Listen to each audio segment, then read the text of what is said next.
প্রিয় দর্শক, শুভেচ্ছা। আমন্ত্রণ জানাচ্ছি আপনাদের প্রিয় অনুষ্ঠান আপনার সুস্বাস্থ্য দেখবার জন্য। আজকে আমরা এমন একজন ব্যক্তিত্বকে হাজির করেছি যিনি বাংলাদেশের হ্যাপাটো বিলিয়ারি প্যানক্রিয়াটিক সার্জারির অগ্রদূত এবং লিভার ট্রান্সপ্লান্টেশনের বাংলাদেশের পথিকৃৎ। সাথে সাথে তিনি ন্যাশনাল লিভার ফাউন্ডেশন অফ বাংলাদেশের প্রতিষ্ঠাতার সভাপতির দায়িত্ব পালন করছেন প্রফেসর ডক্টর মোহাম্মদ আলী। অধ্যাপক ডাক্তার মোহাম্মদ আলী একজন স্বনামধন্য লিভার রোগ বিশেষজ্ঞ। 1950 সালে সিলেটের জালালপুরে এক মুসলিম পরিবারে জন্মগ্রহণ করেন। জালালপুর প্রাথমিক বিদ্যালয় দিয়ে শিক্ষাজীবন শুরু করে গহেরপুর হাই স্কুল থেকে এসএসসি এবং এমসি কলেজ সিলেট থেকে এইচএসসি পাশ করেন। Sylhet MAG Osmani medical college থেকে ডিস্টিংশন এবং অনার্স সহ এমবিবিএস পাশ করেন। পরবর্তীতে এফসিপিএস এবং এফআরসিএস ডিগ্রি সহ হেপাটোবিলিয়ারি প্যানক্রিয়াটিক সার্জারি এবং লিভার ট্রান্সপ্লান্টের উপর বিশেষ দক্ষতা সহ ফেলোশিপ অর্জন করেন। Sylhet MAG Osmani medical college দিয়ে চাকরি জীবন শুরু করে পর্যায়ক্রমে চট্টগ্রাম মেডিকেল কলেজ হাসপাতাল, বঙ্গবন্ধু শেখ মুজিব মেডিকেল বিশ্ববিদ্যালয়, কিং ফাহাদ হাসপাতাল মদিনা, সৌদি আরবে কর্মরত ছিলেন। বর্তমানে তিনি অধ্যাপক, department of hepatobiliary pancreatic surgery এবং লিভার ট্রান্সপ্লান্ট সার্জন হিসেবে বারডেম জেনারেল হাসপাতাল এবং প্রতিষ্ঠাতা মহাসচিব হিসেবে ন্যাশনাল লিভার ফাউন্ডেশন অফ বাংলাদেশে কর্মরত আছেন। আজীবন লিভার রোগীদের স্বাস্থ্যসেবা দিয়ে যেতে চান এই রোগীবান্ধব চিকিৎসক। লিভার রোগ সচেতনতা ও প্রতিরোধে তিনি কাজ করে যেতে চান আমরও। স্যার, আমরা প্রথমে যে বিষয়টা আমরা জানতে চাইব, আপনি সুদীর্ঘ 26 বছরের এই যে প্র্যাকটিক্যাল অভিজ্ঞতা দিয়ে লিভার নিয়ে সার্জারি, কাটাসেরা, বিলিয়ারি প্যানক্রিয়াটিক সার্জারি নিয়ে কাজ করেছেন। এই আলোকে এবার বইমেলায় আমরা দেখলাম আপনার একটি বই প্রকাশিত হয়েছে, লিভারকে জানুন, ভালো থাকুন। আসলে এই বইটার পেছনের আপনার প্রেরণাটা কি? কেন এই বইটি লিখেছেন? আমি তো লিভার সার্জন, হেপাটোবিলিয়ারি প্যানক্রিয়াটিক এবং লিভার ট্রান্সপ্লান্ট সার্জন। তো আমি দীর্ঘদিন ধরে বিদেশে এবং দেশে লিভারের জটিল রোগগুলো চিকিৎসা করে যাচ্ছি। Liver cancer, pancreatic cancer, gallbladder cancer, বাইল ডাক্ট ক্যান্সার এবং লিভার প্রতিস্থাপন, এগুলোতে আমি উপলব্ধি করলাম যে এই যে লিভারের রোগগুলো হচ্ছে, লিভারের যত রোগের জন্য এই সমস্ত পরিণতি হচ্ছে, মানুষের দুঃখ দুর্দশা হচ্ছে, তার বেশিরভাগই প্রতিরোধযোগ্য। এই প্রতিরোধযোগ্য, তাই সেই উদ্দেশ্যে আমি বিদেশ থেকে কুইন্সল্যান্ড ইউনিভার্সিটি থেকে দেশে ফিরে এসে আমি প্রথমে এই দেশে এই লিভার প্রতিরোধের জন্য, লিভার রোগের প্রতিরোধের জন্য এই লিভার ফাউন্ডেশন অফ বাংলাদেশ আরম্ভ করি 1999 সালে। উদ্দেশ্যটা হলো যে লিভার রোগের যেহেতু প্রতিরোধযোগ্য, তাই প্রতিরোধের জন্য আমি গণসচেতনার চেষ্টা করব এবং রোগীদেরকে, কারো যদি রোগ প্রতিরোধ নাও হয়, তাহলে যদি আক্রান্ত হয়, তাহলে আক্রান্তর প্রাথমিক পর্যায়ে নির্ণয় করা যায়। আর প্রাথমিক পর্যায়ে যদি নির্ণয় না করা যায়, জটিল অবস্থায় নির্ণয় হলেও সঠিক চিকিৎসা কী, মেডিকেল চিকিৎসাই বা কী, সার্জারি বা চিকিৎসা কী, এবং সার্জারি যদি করতে হয়, তাহলে কী ধরনের সার্জারি করলে অ্যাপ্রোপ্রিয়েট হবে, ঠিক হবে, এবং এটার আউটকামই বা। এই যে বইটি আপনি লিখেছেন, লিভার জানুন, ভালো থাকুন, স্যার, এই বইটা মানে আপনি তো আসলে আমরা যেটা জানি যে আপনার অনেক ব্যস্ততা থাকেন, আপনার লিভার সার্জারি নিয়ে অনেক কনসেন্ট্রেশন করতে হয়, আপনার অনেক এই ব্যস্ততার মাঝেও এই বইটিতে আপনি লিখেছেন। আসলে এই বইটি লিখতে আপনার কতদিন সময় লেগেছে বা কিভাবে এটা আসলে আপনি করেছেন? এটা প্রায় আমার লিখতে 3.5 মাসের মতো সময় লেগেছে। যে সময় করোনা পিরিয়ডে আমি বাসাতেই ছিলাম, বেরোতাম না, তো বাসায় বসে বসে আমি লিখতাম। এটা যেটা আমার মনে আসতো সেটা আমি লিখতাম। আর দীর্ঘদিন ধরে তো আমি লিভার ফাউন্ডেশনের সাথে সম্পৃক্ত, মানুষের সাথে সম্পৃক্ত। আমি বিভিন্ন বাংলাদেশে প্রায় বিভিন্ন জেলা আমি সফর করেছি এবং মানুষের যে লিভার রোগ সম্বন্ধে যে অনেকটু অজানা আছে, অথবা লিভার রোগ প্রতিরোধ সম্বন্ধে তাদের যে জ্ঞান অল্প। আরও দেখতে পেলাম যে এই লিভার রোগের জন্য নানা রকমের অবৈজ্ঞানিক চিকিৎসার শিকার হচ্ছে মানুষ। না, এই বইটা আসলে স্যার, এই বইটা আসলে যেভাবে আপনি লিখেছেন, আমরা দেখেছি যে আসলে আমাদের কিছু ভ্রান্ত ধারণা আছে, B virus, C virus, guarantee সহ চিকিৎসা। এটাতে আমি দেখেছি প্রথম যে চ্যাপ্টারটি আপনি লিখেছেন যে লিভার কি, নো দ্য লিভার। তো এই যে আসলে লিভারের কাজটা কি, এবং অনেকে কিন্তু লিভার নিয়ে fatty liver, cirrhosis liver, liver cancer বা বি ভাইরাস হয়েছে। আবার আমরা কিছু গ্রামে গঞ্জে কিছু দেখে থাকি যে আপনার ঝাড়ফুঁক, মালা দেওয়া, হ্যাঁ, তারপরে ডাবের পানি খাওয়ানো লিভার নিয়ে অনেক ধরনের কিন্তু আছে। তো এই বইটা কিন্তু আমাদের সেই চোখকে আমাদের শিখিয়েছে যে কিভাবে আসলে লিভার নিয়ে যেতে হবে। তো এই যে বিষয়গুলো স্যার লিভারের, তো এই লিভারের যে রোগগুলো যেটা আমি বললাম যে বি ভাইরাস, সি ভাইরাস, হ্যাঁ, এ ভাইরাস, এই বিষয়গুলো যদি একটু আপনি বিস্তারিত বলতেন আমাদের। আপনি ঠিকই বলেছেন, মানুষের লিভার কোথায় আছে এবং লিভারের কার্যকারিতাই বা কী, মানুষের অনেকটা জ্ঞান সমিত।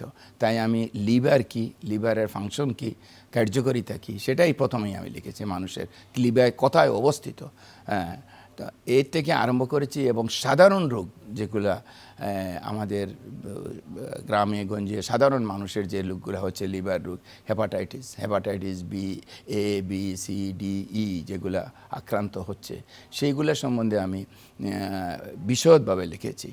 আর এর পরিণতি হিসাবে যে হেপাটাইটিস হয়, আর হেপাটাইটিস একটা তাৎক্ষণিক হেপাটাইটিস হয়, তাৎক্ষণিক হেপাটাইটিসের পরে দীর্ঘমেয়াদী বা ক্রনিক হেপাটাইটিস হয়, ক্রনিক হেপাটাইটিসের পরে লিভার সিরোসিস হয়, লিভার সিরোসিসের পরে লিভার ক্যান্সার হয়, আর লিভার ক্যান্সারের পরে একসময় লিভার ফেইলিয়ার হয়। এই যে রোগগুলোর ধারাবাহিকতা একটার পর একটা আসছে, মানুষের অজান্তে মানুষকে আক্রান্ত করছে, মানুষ জানে না। তাই এই রোগগুলোকে আমি সাধারণ মানুষের অবগতির জন্য যতটুকু পেরেছি আমি তুলে ধরার চেষ্টা করেছি। স্যার, আপনি যে কথাটি বলছেন যে এই বইটা পড়লে আমরা যেটা জানতে পারি যে প্রিভেনশন, মানে লিভার ডিজিজগুলো আসলে প্রিভেন্টেবল। তো সেই প্রিভেনশনের জন্য আপনি এখানে যে বইগুলো উল্লেখ করেছেন যে আসলে অনেকগুলো পদ্ধতি, একটা লাইফস্টাইল এবং ভ্যাকসিনেশন, এই বিষয়টা স্যার একটু যেটা আমাদেরকে বলতেন স্যার।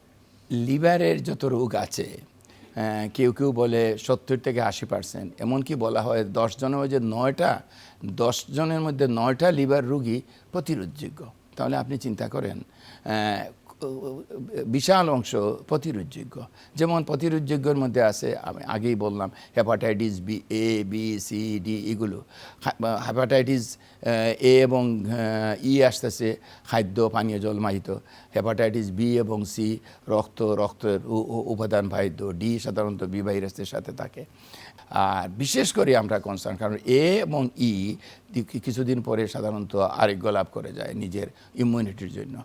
আর বি এবং সি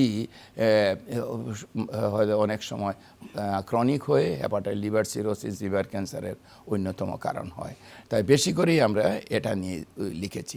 আরেকটা জিনিস দেখেছি যে আমি প্রতিরোধের কথা লিখেছি, আর প্রাথমিক পর্যায়ে ডায়াগনোসিসের কথা লিখেছি। আরেকটা জিনিস, একটা রোগী, একজনের যদি রোগাক্রান্ত হয়, যে কোনো লিভার রোগ, হেপাটাইটিস বি হোক, সি হোক, অথবা নন অ্যালকোহলিক স্টিয়াটো হেপাটাইটিস থেকে লিভার সিরোসিস হচ্ছে, অথবা ন্যাশ হচ্ছে, আর অ্যালকোহলিক মদ্যপানজনিতই হয় যদি, তাহলে সে আক্রান্ত হয়ে গেল, প্রতিরোধও হলো না, প্রাথমিক পর্যায়ে নির্ণয় হলো না, তারপরে যে সে আক্রান্ত হয়ে গেল, সেই আক্রান্ত অবস্থায় লিভার রোগ নিয়ে সে কীভাবে বেঁচে থাকবে, সে কীভাবে দীর্ঘদিন জীবনযাপন করতে পারে, বেঁচে থাকতে পারে। যেমন একজন হেপাটাইটিস বি রোগী, সে কীরকম লাইফস্টাইলটা কীরকম হবে, সে যেন রীতিমতো তার শরীরে যে এটা বি ভাইরাস নির্ণয়ের পরে এটা স্ট্যাটাস দেখার পরে চিকিৎসকের পরামর্শ অনুযায়ী যেন সে ঠিকমতো চিকিৎসা নেয়, চিকিৎসকের অনুসরণ বা ফলো আপে যেন থাকে। আর বাই দিস টাইম সে যেন ওই অন্যান্য চিকিৎসা যেগুলো আছে অবৈজ্ঞানিক চিকিৎসা সেগুলোর জন্য Avoid করে, সেগুলো যেমন যদি একটা না যায়। কমন আমাদের দেশে আছে হেপাটাইটিস বিকে আমি পজিটিভকে নেগেটিভ করি, হ্যাঁ গ্যারান্টি সহকারে। জন্ডিস হলে আমি এটা এইরকম করি, জার মালা এগুলা করি। এই সমস্ত শিকার যাতে না হয়, কারণ এগুলা যদি হয় তাহলে তার লিভারের রোগটাকে দীর্ঘায়ী করবে, অজান্তে তার হেপাটাইটিস বি আক্রান্ত হয়ে একদিন লিভার সিরোসিস স্যার এই অপচিকিৎসাগুলো মানুষ যেভাবে যাচ্ছে, এটা কিন্তু আমাদের দেশে কিন্তু গ্রামে গঞ্জে এখনো কিন্তু প্রচলিত আছে। আপনি যেমনটি বইয়ে লিখেছেন যে আসলে লিভার একটা হলো যে রোগ না হওয়ার জন্য প্রতিরোধমূলক কিছু আপনার কথা আছে এখানে। একটা পোর্শনে আছে যে রোগ হয়ে গেছে তাকে কিভাবে চলতে হবে, সিরোসিস হয়ে গেছে সিরোসিস রোগী কিভাবে চলবে সেই বিষয়টি এখানে লেখা আছে। লিভার ট্রান্সপ্লান্ট কোন কোন ক্ষেত্রে আপনি লিভারকে ট্রান্সপ্লান্ট করছেন বা এই লিভার ট্রান্সপ্লান্ট সফলতার হার, এগুলো লেখা আছে স্যার। আমরা একটু এই সার্জারি সম্পর্কে আপনি জানতে চাচ্ছি, লিভার ট্রান্সপ্লান্টেশন সম্পর্কে জানতে চাচ্ছি। দেখেন, লিভার ট্রান্সপ্লান্ট হচ্ছে গিয়ে যে সময় একটা মানুষের লিভার রোগের শেষ পর্যায়ে, যে এন্ড স্টেজ লিভার ডিজিজের ফাইনাল চিকিৎসা হচ্ছে লিভার ট্রান্সপ্লান্ট বা প্রতিস্থাপন। তো এটা একটা জটিল পদ্ধতি। প্রথমে হলো যে ক্যান্ডিডেট, যে আক্রান্ত, তার কি অবস্থা আছে, তারপরে সে ট্রান্সপ্লান্টে করা দরকার কিনা না, প্রথমে দরকার কিনা না। কারণ প্রত্যেকটা রোগের ট্রান্সপ্লান্ট যে সময় করা হয়, সিরোসিস হোক অথবা ক্যান্সার হোক অথবা অন্যান্য লিভার ডিজিজ হোক, যেগুলোর একটা ক্রাইটেরিয়া আছে, সেই ক্রাইটেরিয়া মধ্যে সে পড়ে কিনা তার যে ট্রান্সপ্লান্ট করলে সে উপকার হবে, সেটা আমি তুলে ধরেছি। যে লিভার রোগ হলেই একজনে বলে দিল লিভার পাল্টাই ফেলো, ট্রান্সপ্লান্ট করে ফেলো, এটা ঠিক না। তো এটা একটা গাইড সে পাবে। আর ট্রান্সপ্লান্ট যদি করতেই হয়, সে যে গাইড অনুযায়ী সে যদি ফিট হয়, হ্যাঁ অন্যান্য স্কোর অনুযায়ী যেটা আছে ফিট হলে, তাহলে এটা কিভাবে করা হয় সেজন্য একটা আইডিয়া পায়। তারপরে ডোনার কে হতে পারে, কে তাকে লিভার দিতে, কে তাকে লিভারটা দান করতে পারে। তারপরে ট্রান্সপ্লান্টটা যদি করতেই হয় তাহলে কিভাবে করা হয় একটা ব্রিফ আইডিয়া দিয়েছি। সবচেয়ে বড় হলো ট্রান্সপ্লান্ট পরবর্তী সে কীভাবে সুস্থ জীবনযাপন করতে পারবে, এটা হলো আসল জিনিস। একটা ট্রান্সপ্লান্ট হয়ে গেল, এটা জটিল অপারেশন। হয়ে যাওয়ার পরেই সেজন্য মনে করে না যেন আমার অসুস্থ লিভার ফেলে দেওয়া হয়েছে, এখন নতুন লিভার এসে গেছে, আমি এখন ভালো আছি, আমার কোনো কিছু দরকার নাই, আমি এখন আগে ড্রিঙ্ক করতাম, আমাকে আবার ড্রিঙ্ক আরম্ভ করে দিই, অ্যালকোহল আরম্ভ করে দিই, আমার নেশ ছিল, এখন আমি বেশি বেশি খাই, আমার খাওয়ার রুচি আরও বাড়ছে, আমার হেপাটাইটিস বি ছিল তো হয়ে গেছে, আমার আর ওষুধের দরকার নাই। এতে গিয়ে তার সুন্দর সাকসেসফুল একটা লিভার ট্রান্সপ্লান্ট তার এইরকম গাফলাতির কারণে, অবহেলার কারণে নষ্ট হতে পারে। ন্যাশ, এগুলো কিন্তু ফ্যাটি লিভারটা কিন্তু আমাদের দেশে কমন। আমাদের দেশের মানুষ অনেকে ফ্যাটি লিভার নিয়ে ওরকম ধারণাও কিন্তু নেই, যেটা আপনার বইয়ে উল্লেখ আছে স্যার। সেই ফ্যাটি লিভারটা নিয়ে যদি একটু বলতে চান। ফ্যাটি লিভার একটা very rapidly advancing liver disease. অনেকটা হেপাটাইটিস বি, সি এগুলা অথবা অ্যালকোহল জাতীয় লিভার রোগ অনেকটা কন্ট্রোল হয়ে যাচ্ছে, কিন্তু ইদানিং দেখা যাচ্ছে এই ফ্যাটি লিভারটা প্রবণতাটা দিন দিন বাড়ছে এবং দ্রুত বৃদ্ধি পাচ্ছে। এই আমাদের লাইফস্টাইল মডিফিকেশন, ফুড হ্যাবিটের মডিফিকেশন, এটার জন্য। তো ফ্যাটি লিভার, প্রথম কথা হলো যে ফ্যাটি লিভারের কারণগুলো আমি মূল আমি 4টা কারণ বলেছি। একটা হলো গিয়ে টাইপ 2 ডায়াবেটিস, কোলেস্টেরলের আধিক্য, আর হলো ওবেসিটি, আপনার ওভারওয়েট, আর হাইপোথাইরয়েডিজম। এই 4টা বেসিক হলো আপনি কন্ট্রোল করতে হবে। আর যাদের ওভারওয়েট বেশি হলে হাই বিএমআই সাধারণত আমরা তো জানেন একটা হাইট এবং ওয়েট নিয়ে একটা রেশিও বানানো হয়, বডি মাস ইন্ডেক্স সাধারণত 18 থেকে 24 থাকার কথা। এটা যদি আপনার বেশি থাকে তাহলে আপনি সতর্ক থাকতে হবে, যে বুঝতে হবে যেন আপনি লিমিট ক্রস করে যাচ্ছেন। আপনার লিভারে, শুধু লিভারে না, অন্যান্য অঙ্গেও, হার্টে, অন্যান্য জায়গায়ও আপনার এই যে এক্সেস ফ্যাট এটা ডিপোজিট হতে পারে, যেটার থেকে ফ্যাটি লিভার হয়। আর ফ্যাটি লিভার একবার যদি হয় তাহলে একটা স্টেজ আছে, আমি আমার ডায়াগ্রামে দেখিয়েছি, যে একটা স্টেজ পর্যন্ত এটা যদি সে একটা পেশেন্ট যদি সতর্ক হয় তাহলে রিভার্স করে সে আবার এটা নর্মালে চলে যেতে পারে, এই সময় যদি সতর্ক হয়।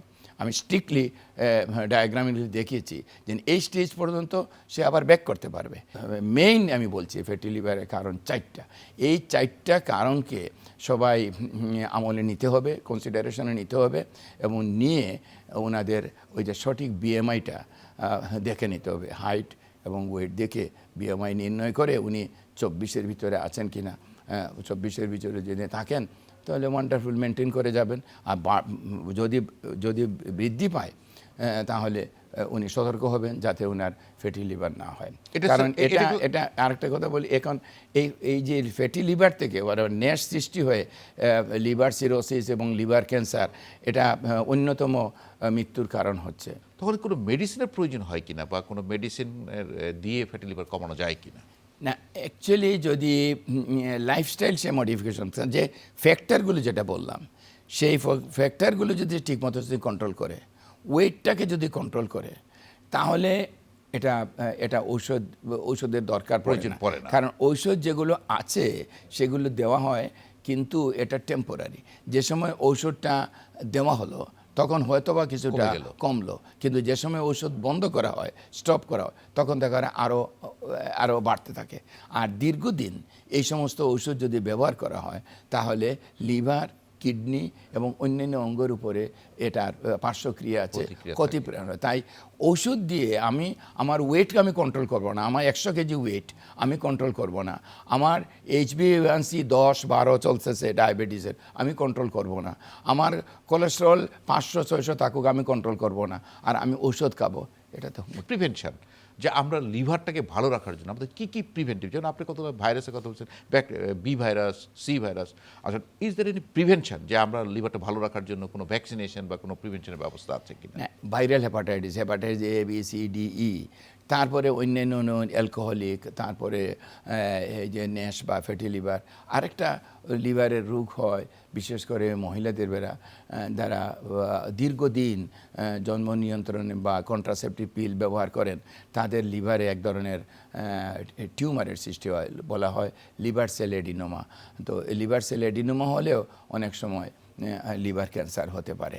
আরও আছে লিভারের রোগ, আর্সেনিক থেকেও লিভারের রোগ হয়। আপনি একজনে যদি জানতে পারে যে তার লিভার রোগ, সে আর্সেনিক ব্যবহার করছে অথবা আর্সেনিকওয়ালা পানি খাচ্ছে, অথবা একজনে কন্ট্রাসেপটিভ পিল অনেক সময় দেখা যায় 4 বছর ধরে, 3 বছর ধরে, 5 বছর ধরে খাচ্ছেন, কোনো কন্ট্রোল নাই, এটা তো ডেঞ্জারাস অবস্থা। তো এই মেসেজটা যদি আমি দেওয়ার চেষ্টা করছি যে না, আপনি কন্ট্রাসেপটিভ পিলটা দীর্ঘদিন খাবেন না, আপনি বিকল্প পদ্ধতি ব্যবহার, কারণ হলে একদিন এডিনোমা এবং ক্যান্সার হতে পারে। আর হেপাটাইটিস বির জন্য তো কার্যকরী ভ্যাকসিন রয়ে গেছে, আপনি ভ্যাকসিন নিতে পারেন। এর জন্য ভ্যাকসিন আছে, এর জন্য ভ্যাকসিন নিতে পারেন। এর জন্য ভ্যাকসিন ট্রায়ালে আছে, চায়নাতে ইউজ হচ্ছে, আশা করা যায় এটাও কার্যকরী চলে আসবে। আর সিড কোনো ভ্যাকসিন নাই।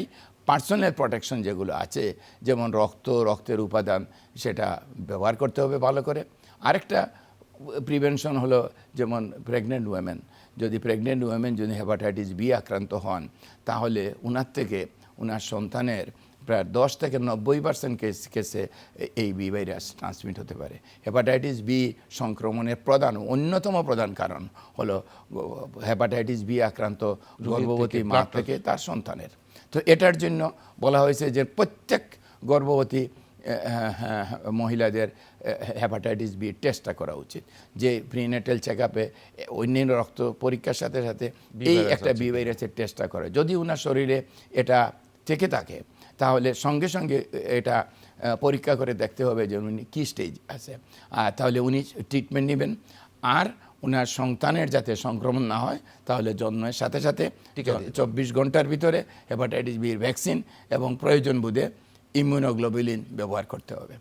প্রফেসর ডক্টর মোহাম্মদ আলী, আপনি কিন্তু হেপাটাইটিস গ্লোবাল যে কমিটি আছে সেখান থেকে কিন্তু আপনি হেপাটাইটিস এলিমিনেশন চ্যাম্পিয়ন অ্যাওয়ার্ড আপনি অর্জন করেছেন। আপনার জন্য আমাদের শুভকামনা, আপনি ভালো থাকবেন। এবং এই লিভার যে বইটি লিখেছেন, এই বইটি নিশ্চয়ই আমাদের যারা দর্শক দেখেছেন তারা যদি এই বইটি পড়েন, লিভার সম্পর্কে, লিভার রোগ সম্পর্কে, লিভারটা ভালো রাখার পদ্ধতি সম্পর্কে জানতে পারবো। প্রিয় দর্শক, আপনার লিভার সম্পর্কে জানুন, লিভারের প্রতি যত্ন নিন। লাইফস্টাইল মডিফিকেশন আপনার লিভারকে ভালো রাখতে পারে। এবং হেপাটাইটিসের যে টিকাগুলো বাংলাদেশে পাওয়া যায়, সেই টিকাগুলো আপনি যথানিয়মে দিয়ে নিলে আপনার লিভার ভালো থাকবে। দর্শক, ভালো থাকুন, সুস্থ থাকুন, শুভকামনা সকলের জন্য।